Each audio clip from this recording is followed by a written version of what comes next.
Hey everybody, it's Lee. I'm here with Ruthie Bowles. I'm so excited that she's here to talk to us today. And I'm going to read her bio and then let her get into her beautiful presentation. Hello everybody who showed up live. We will have Q&A at the end. So let me get right to it. Ruthie is an Army veteran and a former translator from Southern California who now calls Central Maryland her home. In addition to be a full-time narrator, she also provides DEI and business consulting services for bookish businesses. That's us. If she's not in her sound booth or writing on her computer, you can find her hiking in the trails near her house, playing with her kids, or of course, reading a book. She also enjoys coloring, knitting, and playing guitar. Welcome, Ruthie. We met at a conference. I was so excited. I had been looking for just more education on how to write diverse characters and have a blast doing it. So take it away. Okay.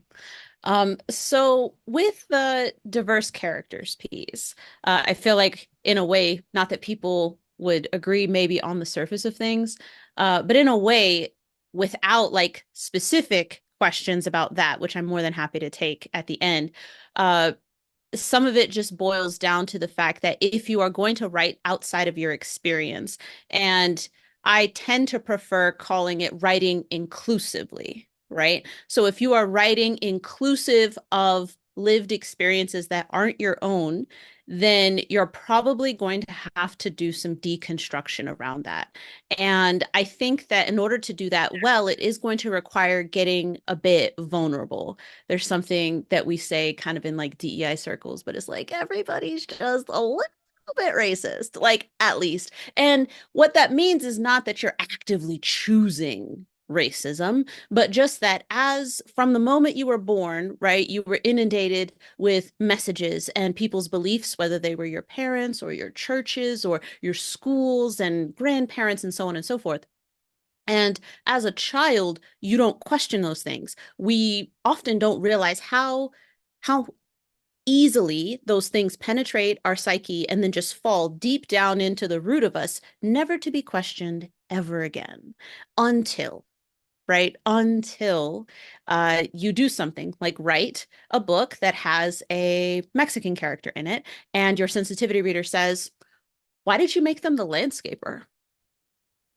And then you're like, once they ask you, you're like, "Oh, oh no, I shouldn't have done that. Like, why would I do that?" But if you think about it, if often in your life, if the way that things were positioned, that is how you typically saw Latino characters is in positions like that, where they were the landscaper, for example, uh, then it might have been something that you just included unconsciously. And so what I'm referring to there is unconscious bias. We all have it, and we have it across a variety of spectrums of oppression, whether that is race, gender, uh, physical ability or disability, sexual orientation, and so on and so forth, even things like religion and whatnot.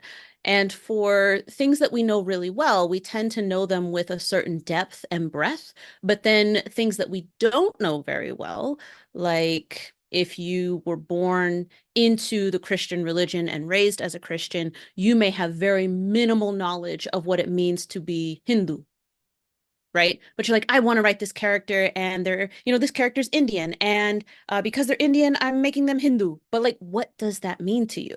And you may not have no true idea once you take the opportunity to like critically engage with that. So I think that that is something that is always going to be a first step when you're considering writing inclusively, is accepting the fact that you may uncover things inside of yourself that make you a bit uncomfortable, that make you realize that you were just carting around this outdated or stereotypical idea of a group of people, and forgiving yourself for that. And I think that knowing when you get started that you are willing to uncover these things about yourself and forgive yourself for that will make it a lot easier to go on the journey and do it well, and help you avoid doing things like, oh, okay, yeah, you wrote the Mexican landscaper, somebody points it out, and instead of being able to handle what will probably feel like panicked feelings and feelings of potentially shame or embarrassment, you're like, okay, yes, I'm having those feelings, but I'm already in a position, I'm ready to forgive myself for this. And because I'm ready for that, I'm also ready for the next step, which is, how do I fix this? Where did I go wrong so I don't do it again? And how do I fix this? And I think that that is often where we see people it's often where we see people make mistakes when they, we talked about how when I say we've talked about, I mean the bookish community. So forgive me if you've never been a part of these conversations, but we often talk about how your intention does not outweigh your impact. And there's another lens that I encourage people to look through, which is you have your individual contexts, or like your book has its individual context, but then your book also has a social context. And so the thing about the individual context is often, unless a writer, an author is decided to use a slur in their book or something that is outrageously racist or homophobic or xenophobic, something that's very what we call overt bigotry. If it doesn't have overt bigotry in it, people often then move into the camp of not understanding what covert or subtle bigotry is and the harm that it can do. So when we have our individual context, if it's not something that's incredibly overt as bigotry and it's something more covert, you have to look at the social context. And again, kind of going back to, okay, when you were growing up, if you held on to or developed any ideas that centered around stereotypes of any marginalized group of people, that didn't happen to you all at once. In most cases, it happened to you over the course of a long time. And it wasn't like this big fire hose where you were just like, yes, I believe the stereotypes. It was just little drops. Think of it going through like an hourglass with sand, and it was just these little drops over time until you ended up having this mountain of sand at the bottom that comprises this stereotypical belief that you have held on to that you've never questioned because you never needed to question it. Um, and so that was like kind of the other piece is when we're writing, considering, okay, I have my individual context, but what is my social context? Is my individual context like, so, but is my social context, am I contributing potentially to the stereotypical depiction with this stereotypical depiction? Am I potentially contributing to that mountain of sand in the bottom of somebody's hourglass? Because that's how it happens through the things that we read, through the things that we write, the things that we watch on TV, the music that we listen to, all of those times that somebody said something that was just a little bit off that we didn't call in. I mean, because it's hard to do, especially with the people that are closest to us. But every time that happens, it's just another little drop of sand, into that mountain. So I've been a sensitivity reader for the last few years. And so I've seen a lot of things in the interest of providing hopefully some actionable information in this regard. Some of the biggest things that I see when I sensitivity read a book.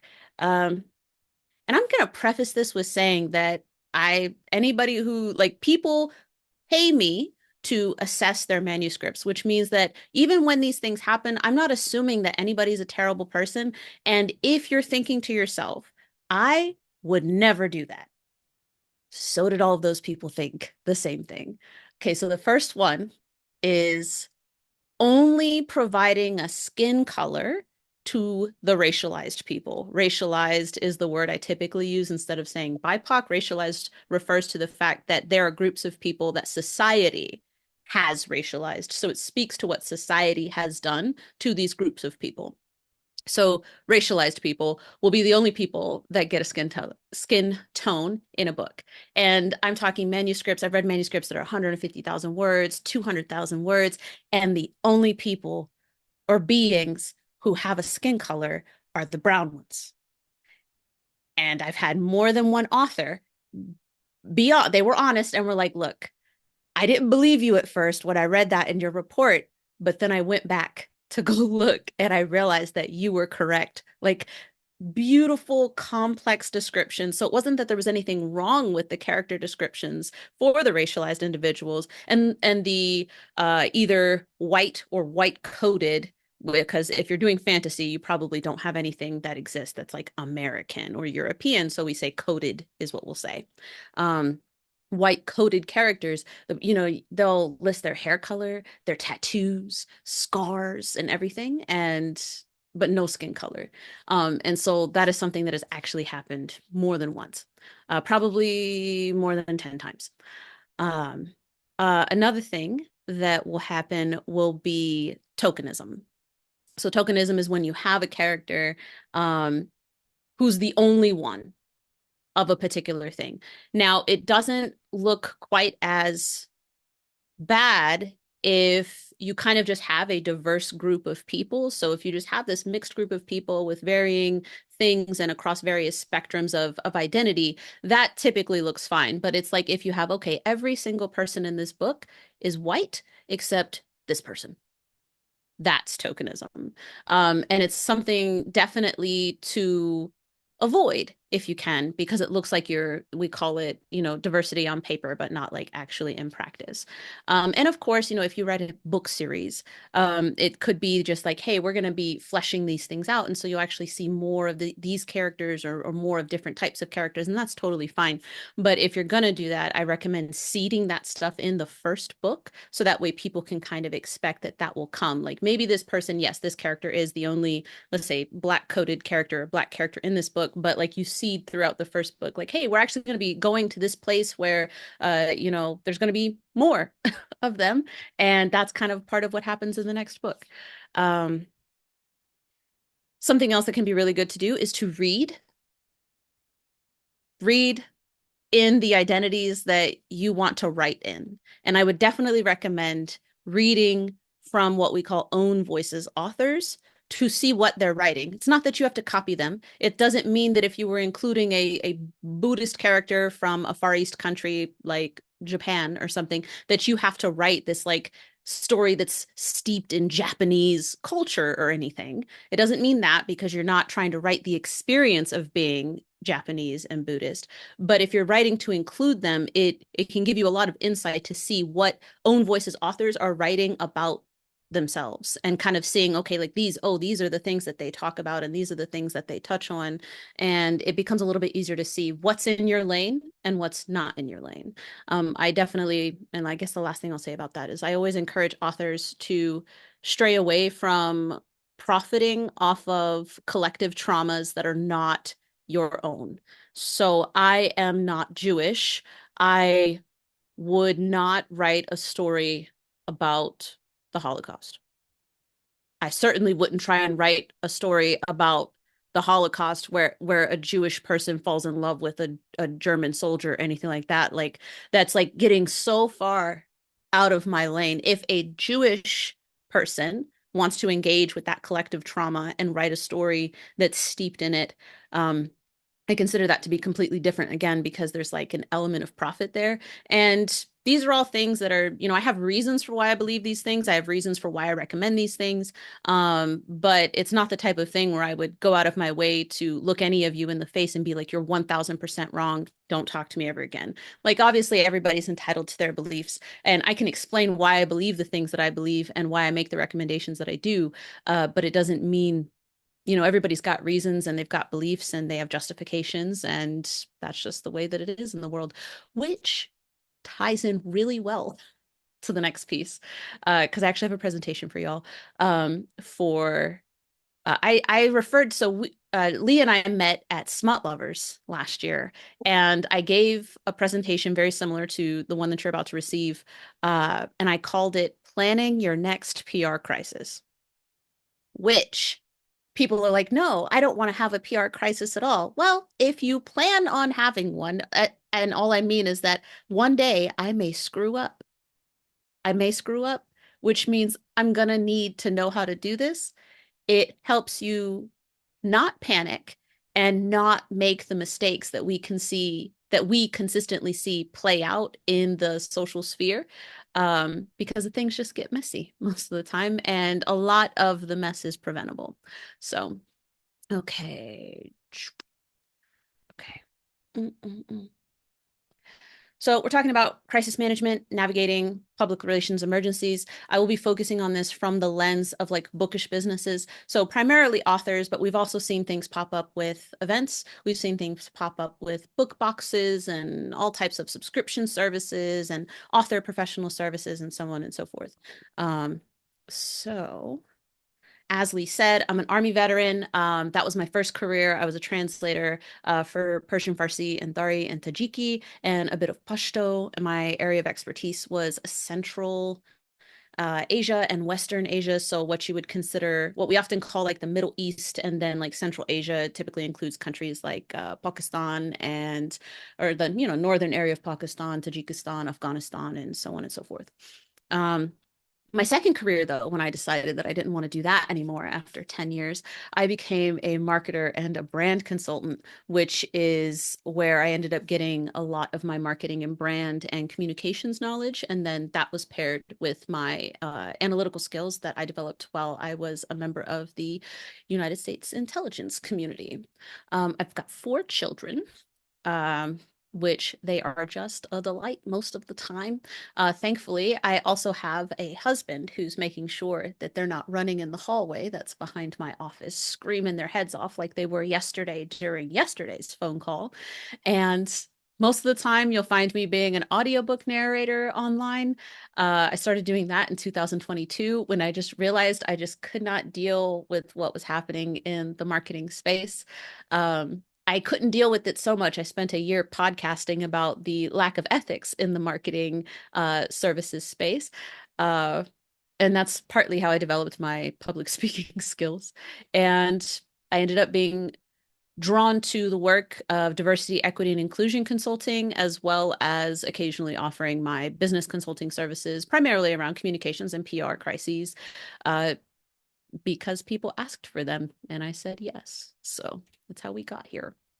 So, crises for authors specifically tend to happen one of a few ways. And the messiest way is when you get called out publicly. You have woken up. Hopefully, the first thing you haven't done is checked your phone, and perhaps you're going to go stretch and drink some water and wash your face and stuff. But I know we do it too, right? We're just like, we're picking it up and we're just like, oh, I've been tagged. This person looks angry, and immediately you've gone from sleepy, groggy to adrenaline is coursing through your veins and you are panicking. That's a public call out, which, yes, is not necessarily our favorite, but it is one of the ways that causes quite a splash. So the reason why this one can be particularly adrenaline inducing is that not only have you probably been tagged in something, people are messaging you to let you know that you've been tagged in something like you didn't see it. And they're asking questions, or they're trying to reassure you, or they're angry at you as well because they didn't know all of these things that you were doing or not doing, or et cetera, so on and so forth. But some of the other ways, they happen a lot quieter. I've consulted on issues that haven't ever hit the public sphere, and it's because they happened in private, and it looked like it was going to be a problem or had the potential to be a public issue.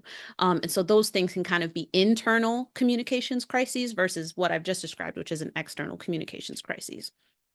First thing you're going to do is nothing. Don't, and of course now the sun's gone behind a cloud.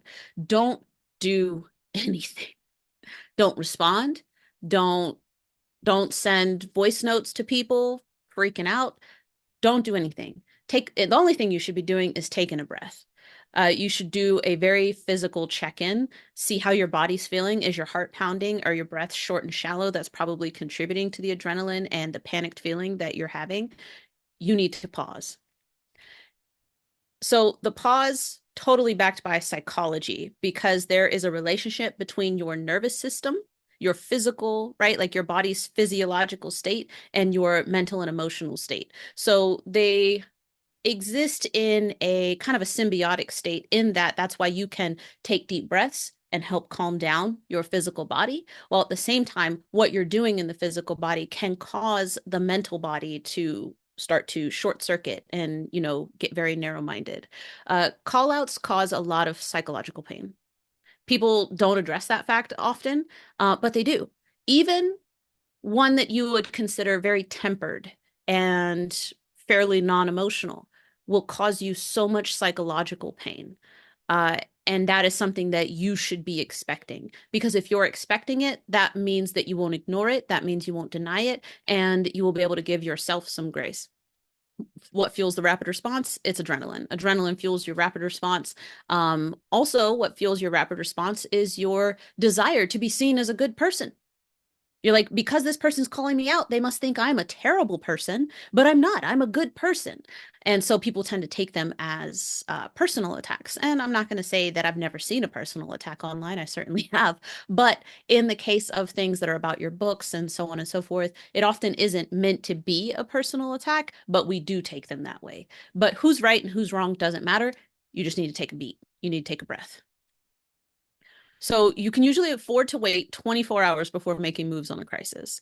If not 24 hours, probably at least 12. And this is the point in time where I recommend that you sort out what I call your basic biologicals, which will be your exercise, your water, your food, sleep, and showering. Because again, like you have your mental body that's plugged into the physical body. So if you are dehydrated, if you are undernourished, if you haven't been taking your medicine, if you are sleep deprived due to this issue, you are not going to show up as your most well thought out and easiest communicating type of self. It's almost impossible. So sort those things out and be ready to tap your team.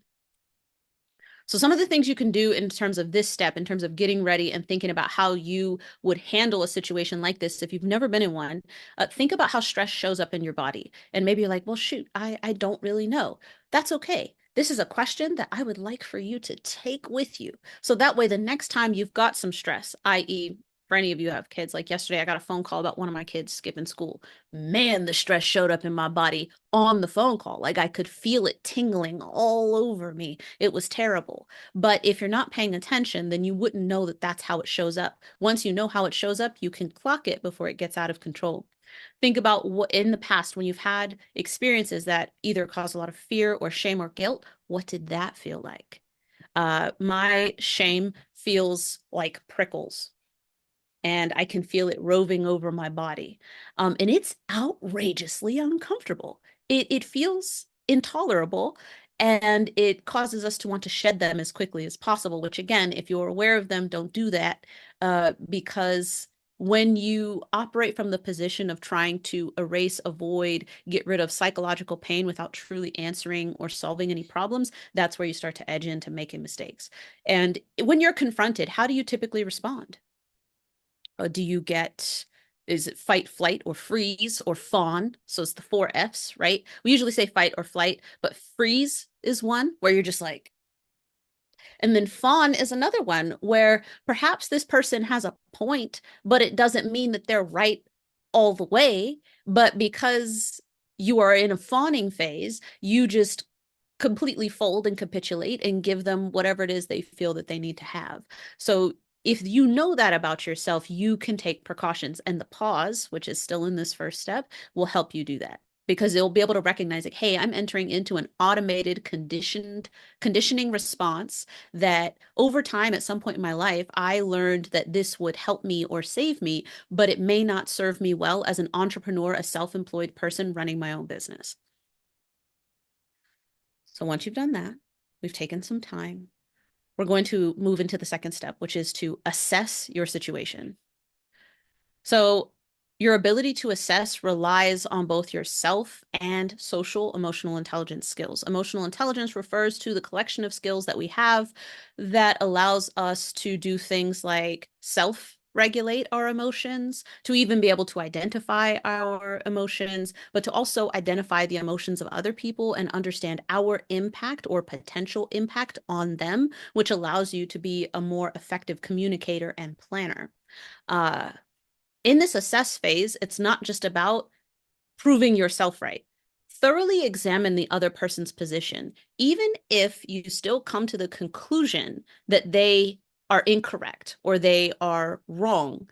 Can you understand? And that's the last question here. Can you understand why they believe what they believe? It would be as if, let's say, I showed up for the call today and Lee wasn't here, right? I'd be like, man, all right, well, I guess I'm not doing that. Man, and I could come up with a complete story about how Lee ghosted me. She must just be disrespecting my time, maybe. Or I could go the other direction and be like, wow, maybe somebody messaged Lee and told her I was just this worst person on the planet and she just couldn't even bear to send me an email. And now I'm just the worst person and Lee's never going to talk to me ever again. Well, that sucks, right? Those are things that I've made up. right? In terms of what I believe as to why Lee has not shown up and like I said, ghosted me. But then I find out the next day that Lee had some type of emergency and it had nothing to do with me. But if I said, "Oh, geez, Lee, I was worried that I don't know, I thought you were upset with me or something," it would be easy for Lee to see why I would believe that because she just didn't show up. And so that's what I mean is just I was wrong about why I believed Lee wasn't here for the call, but it doesn't mean that she can't understand my perspective. And so that's what I mean by can you understand why somebody believes what they believe? Why is assess not the first step? So assess is not the first step because that ties back into your emotional intelligence. Our initial response to a thing is most often incorrect, or our initial inclination in as to how to respond to a thing is most often the one that's going to do some damage. Even if you're technically correct, um, it's like I sent an email to Kobo because there's an audiobook series I'm distributing that was disconnected. It was disconnected and it didn't show up as all in one series. And I'm like, man, how come that's not it? And of course, my initial response is, what is wrong with your guys' website? It's broken. This is a piece of shit. Like, why is this happening? Right? If I had emailed them like that, they probably still would have responded back and they probably still would have helped me. They wouldn't have liked it very much, but they probably still would have. Turns out, if you accidentally include spaces in any of the fields at the end of anything, it will change the metadata. I didn't know that.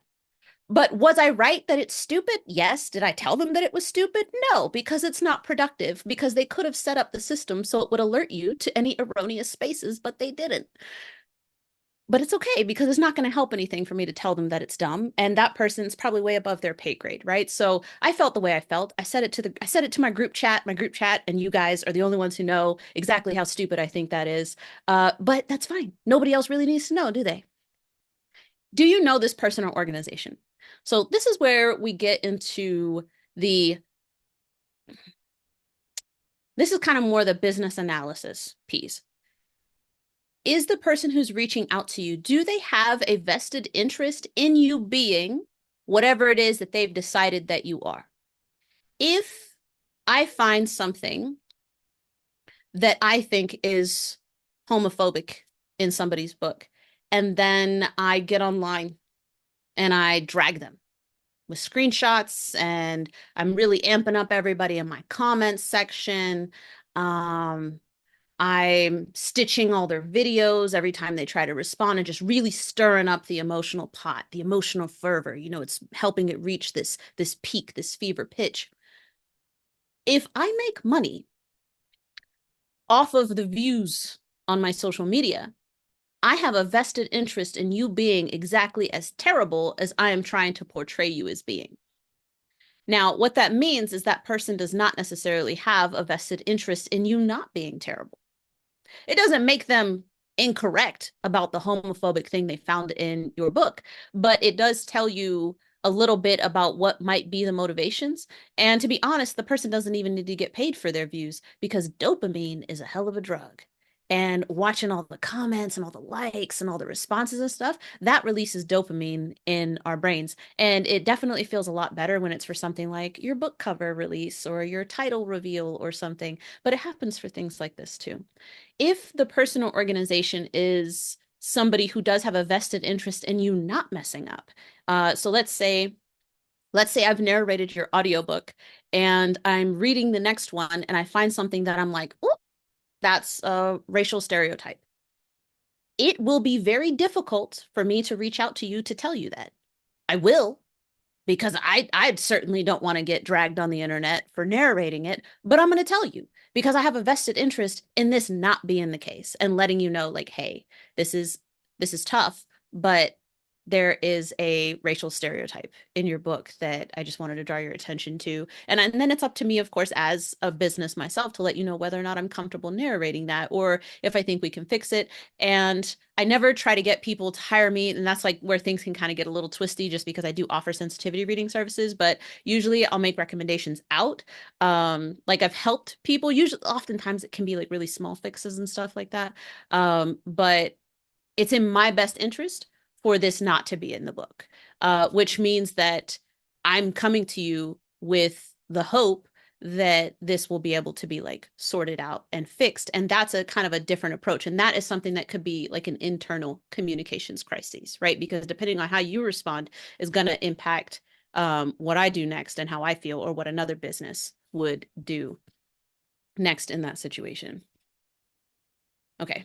So when you are in this phase, this assess phase where you're trying to figure out what you're going to do next, it can be a good time to solicit the opinions of your trusted team. Now, they don't have to officially be on your payroll, but it could be people like your spouse, or if like any of your siblings are really involved with you and pay attention to all of your business. If you have a PA that you trust, or your author friends that you trust, but you want to be wary and selective about the people that you're getting your information from, because the people who believe that you can do no wrong are going to be just as biased towards you as you, if not more. So you want to have those people in your corner who have told you difficult things before, because those are going to be the people who are like, you tell them the thing and they might be like, oh yeah, I can see it. I can see. I can see why that's a problem. Um, and that will be a very beneficial second point of data for you. Oh, okay, this person that I actually know, that I respect, that I trust, is also saying that they can see where this point or issue is coming from. You need valuable perspective at this time. You do not need hype. The hype will get you in trouble. And this is where we talk about things like wargaming. So I don't know how much this phrase is used outside of the military, but wargaming is when you play through various scenarios, various battles, confrontations, and this is where you plan what you will do. So it's like, okay, um, as an author, you're like, I paid an artist, they didn't deliver art, and they got on social media and said that I didn't pay them. That's weird. But what am I going to do? Right? Because obviously now we're starting to get a smirch on your reputation. Now, most people would say cease and desist. And I would say that's probably good. Depending on how sticky things get, though, you might still need a public statement to try and help heal to heal your public image. But a cease and desist tends to work pretty well. But what if it's something that's bigger? What if it turns out that a book event has defrauded a bunch of people, right? Uh, and you are supposed to attend the book event. Now people are like, oh, are you going to make a statement? Are you standing against this? Like, what are you doing? What are you doing? They're like, well, no, I don't want people to be defrauded. So what would your steps be in that case?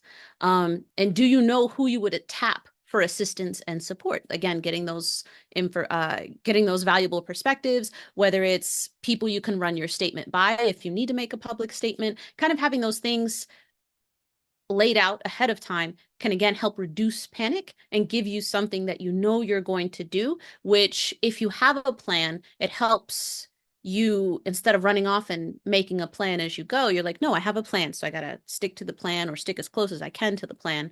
And that helps you move forward in a way that keeps the situation salvageable, at least as much as possible. Now we're moving into respond. Notice it took us this long to get to the respond step. And most people put the response step first. And then when they email me telling me that they have a public like a public relations crisis, it's because they did this step first. And they may have done this step a little too much. And now we have a big tangled, like taffy, like bubble gum in your hair type situation. So this is the point where you would be crafting a response, and you want to be very purpose directed. If you are apologizing, don't over explain. No, like people don't necessarily need to know the circumstances that led to why you have decided that an apology is warranted, because that's going to end up sounding like excuses, because you're still trying to get people to understand and view you not as this terrible person. But the thing is that good people make mistakes all the time. And that's the point that you have to operate from. If you are not apologizing, i.e., you're in some type of confrontation and somebody is saying things online, besmirching you, and whether you've sent the cease or desist or not, because I know not everybody can afford a lawyer, that's why we end up in the court of public opinion, then you want to clearly state your points. You don't want to let things get convoluted. I have received people sharing me things and it's like, oh, this statement is like 12 Instagram slides long and the font is tiny. I'm not reading that. I don't even want to know what this is anymore. I don't care. But the murkier you make things, the guiltier or more incorrect that you look. I highly recommend writing your statements. Whether you are apologizing or not, don't make videos of you crying. It doesn't help anything and actually adds emotional fuel to the fire and could be something that's used against you. Um, and then when you're writing the statement, I highly recommend you just say everything you want to say, even the stuff you know that's going to have to get cut out. Um, with statements in terms, because I've edited statements, plenty of statements before. It's not always that we never say what's in this statement, but it's like, we're not going to say this now. This is something that you can say in 3 months once everything has calmed down, just to get it off of your chest. I'm going to turn my lights on. The sun has moved into such a position, it's getting much harder to see me now. Um, or it's an opportunity in 3 or 6 months to create like an educational or informational slide where you talk about, hey, I was, as an author services person, let's say I ghosted a bunch of my clients and I got called out online for it, and I apologized and I try to put things back together. 6 months from that whole blow up may be the time that I publish a slideshow about burnout as a professional services person, or being in the author services space and having deep depression, which, if I had tried to bring up any depression that I would have been experiencing at the time that I was trying to apologize, people would just see that as me making excuses instead of taking full accountability. It doesn't mean that what you have to say would not be beneficial to other people. It's just that timing is incredibly important.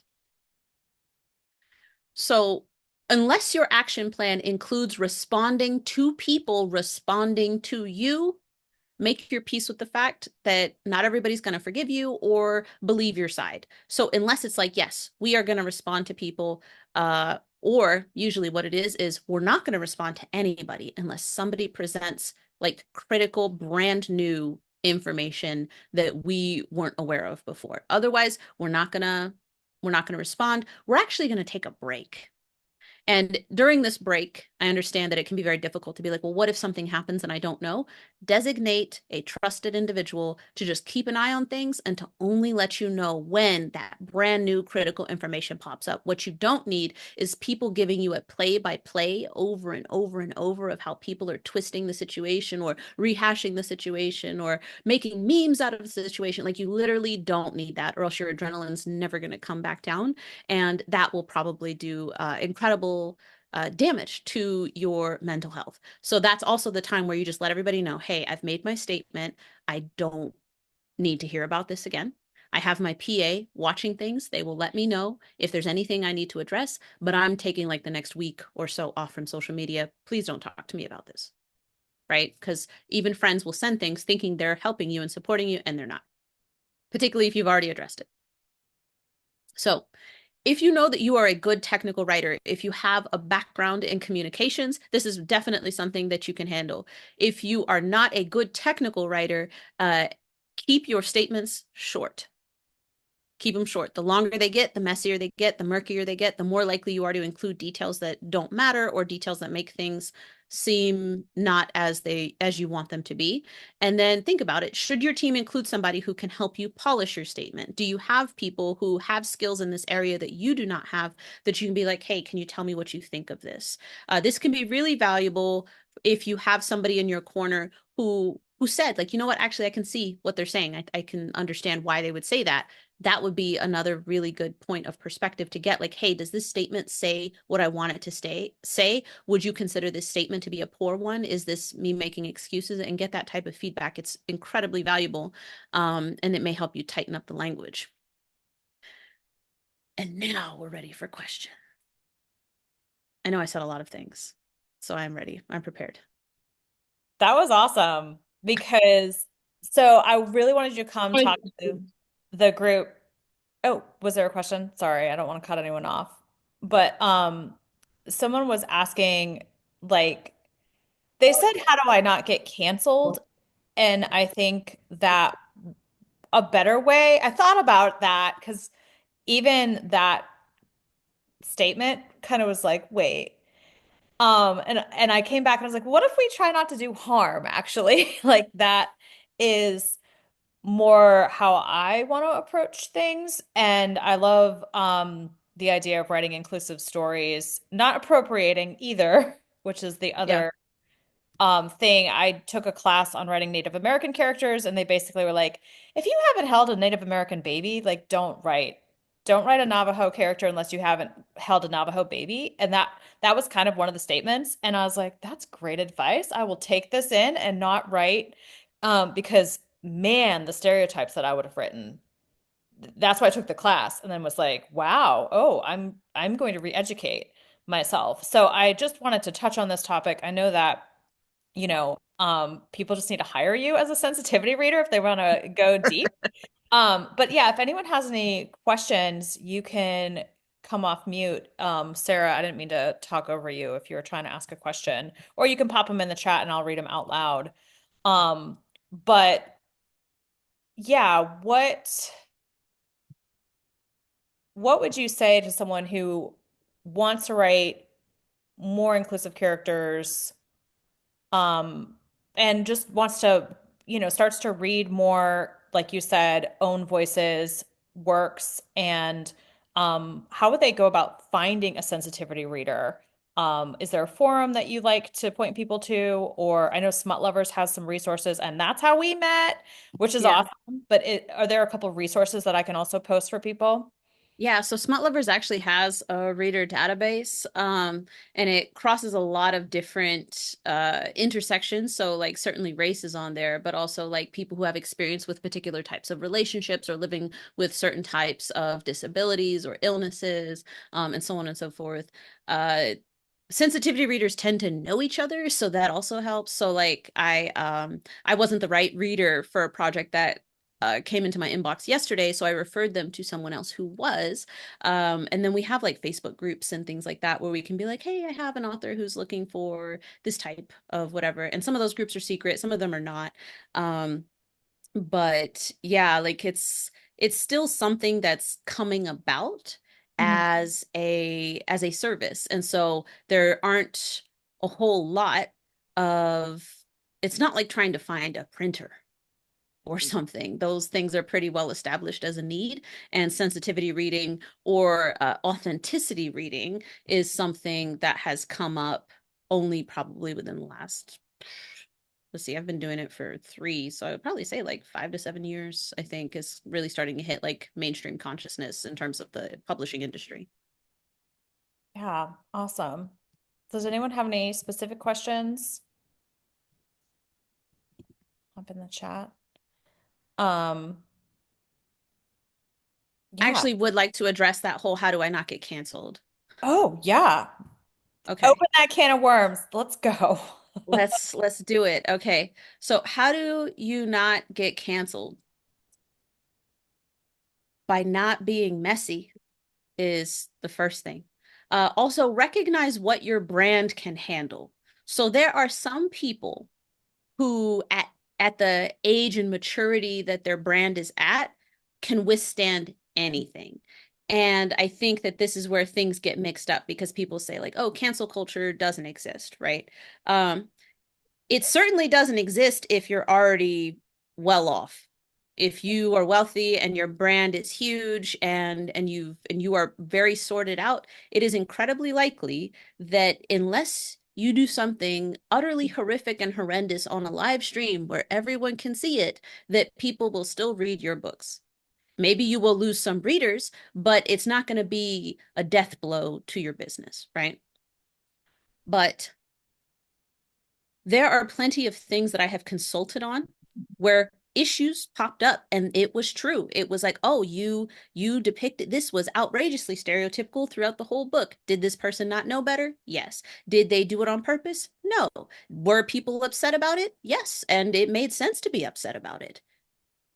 When you apologize and you fix the problem, it just dissolves away out of people's consciousness. And so I've consulted on things that I'm willing to bet none of you have ever even heard of because it just didn't get big enough. right? Like it was like a full tag and drag type video where they're like, look at these screenshots and look at what this person did and blah, blah, blah.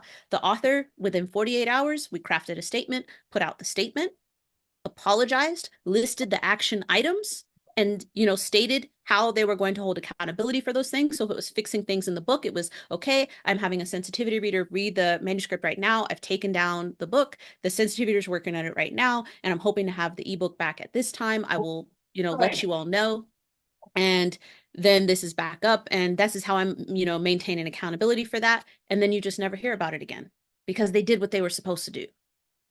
And so that person, I'm sure, like, I know my clients do experience that emotional distress, but their businesses are still going, and they're going forward. And that's what I mean by planning for your next PR crisis. Just accept the fact that it's distinctly possible you will make a mistake in this realm. Even when you try to do everything right, it is possible you will make a mistake.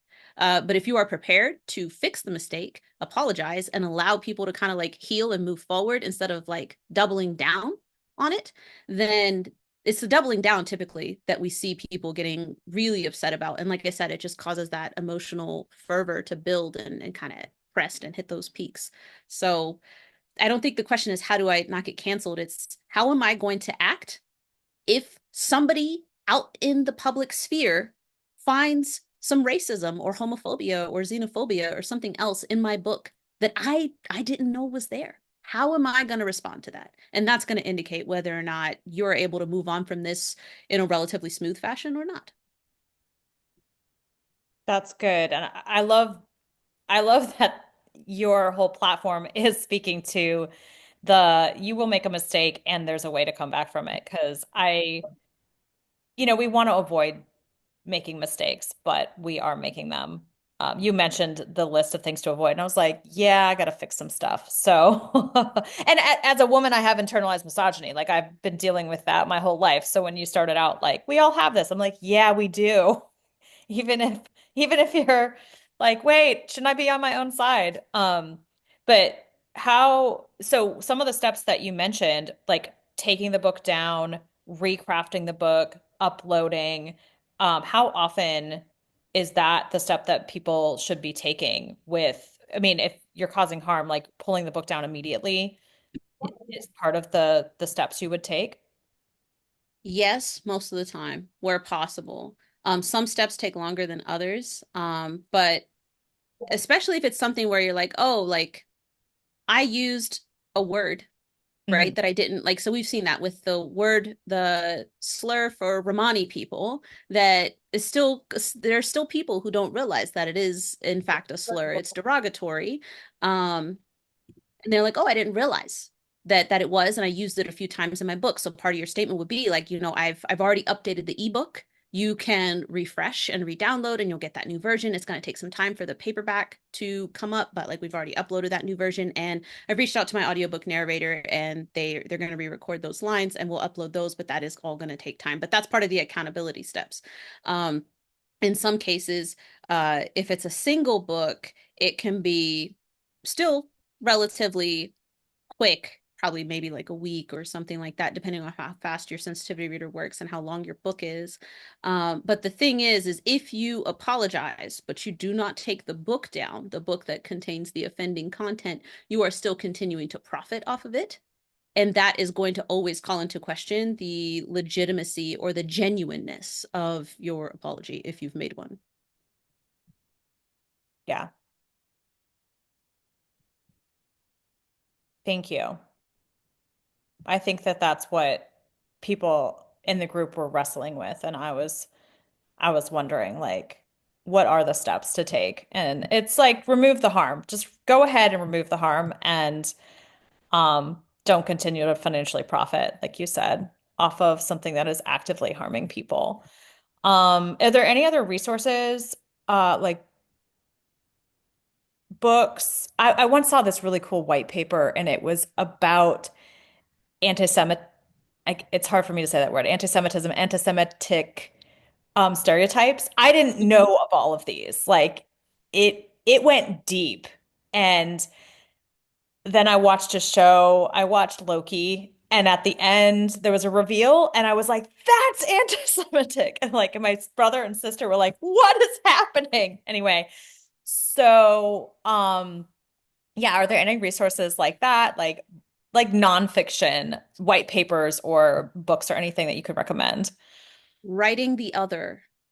I'm Okay. gonna type it for the chat so people know what I'm saying. But writing the other, it's not very long. Um, and it works out really well like for groups and stuff because they have exercises and things that you can do. But I found them to be really effective as like journaling exercises and stuff.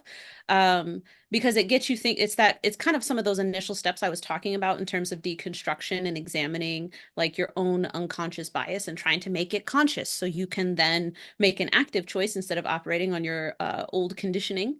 It just really gets you thinking about the things that you may or may not take for granted, the assumptions that you've made about other people or groups of people, and how that may or may not show up in your writing. And it's not super long. I think it's like less than 100 pages. But that the people who wrote that book also have an organization. I believe it also is called the same thing, Writing the Other. And they hold like workshops, very targeted workshops for things like writing fat characters or writing, Black characters, writing characters with this type of disability, people who use wheelchairs and things like that. And so they'll hold workshops and things occasionally as well, which may be of real applicable use to any author who's going to write inclusively of perspectives like that, because I don't find the price points to be outrageous, but could be very similar to what you experienced, Lee, when you went and took that workshop on writing Native American It characters. might have been writing the other. It was an academy, so it might have been that one, or it might have been something else. Actually, it might have been something that I don't think they exist anymore. So I will check Mm. that out. Thank you, and I will get all your links. Also, I don't think we have any questions. If someone wants to type something out real fast, but we can. Sarah, you kept unmuting and then we would miss you, Sarah. So I just feel like there's something burning for Sarah right now, and I'll feel bad if I don't answer Yeah, it. yeah, But it I was don't know, like muffled. maybe Sarah's got her hands deep in dishes or the garden or something. Or I maybe Sarah's driving and cannot unmute, but I feel bad for missing it. I know. If you have I did message her to say, "Do you have a question?" I can't, it's muffled when you come off mute. So if you want to type it, but if you can't, I will be Okay. posting this on YouTube and on in the Millionaire Author Mastermind, the Facebook group I run, and underneath, if there are any questions, I'll make sure you see them, Ruthie, Okay. and then we'll have all the links where we can find you and hire you and continue our education because stories are going to heal the world, I believe. So let's do I it. think so. Art is resistance, but art is also how we communicate about our human experience. And the human experience has an infinite number of facets. Right? As many experiences as there are or have been people, and our writing and our stories and our art is the way that we communicate those things. I feel like it's like a shout out into the void. Does anybody feel or experience it this way like me? And when people read it and they're like, yes, I cried or I laughed or whatever, that's them saying, yes, that's me. That's me. I vibe. I'm vibing. I'm resonating, right? Like we're operating on the same frequency in this moment, right? I see you. So keep writing. Awesome. And on that note, thank you, everybody.